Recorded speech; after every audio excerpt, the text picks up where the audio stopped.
നമസ്കാരം കോഴിക്കോട്.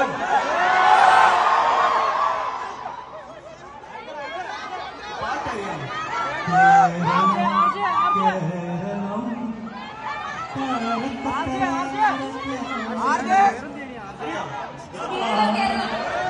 അത് എനിക്ക് ഇവിടെ വരുമ്പോ അങ്ങനെ തോന്നി അത് പാടുന്നു. എല്ലാരും എങ്ങനെയുണ്ട്? കുറേ നാളായിട്ട് വന്ന് ഇന്ദ്രിയം എന്നൊരു പടം. വളരെ പ്രേതപ്പടം. അതെ, അപ്പൊ വന്നു. പിന്നെ ഇപ്പൊ വന്നിട്ട് ഫുൾ മാറി, വളരെ ഭംഗിയായിട്ടുണ്ട്, ഭയങ്കര ഹാപ്പി ആയിട്ടുണ്ട്. So nice. കണ്ടോ വീരധീരസുരൻ? കണ്ടോ? ഞാൻ എപ്പോഴും ഞാൻ പറയുന്നത്, കേരളത്തിൽ വന്ന നിങ്ങൾ തരുന്ന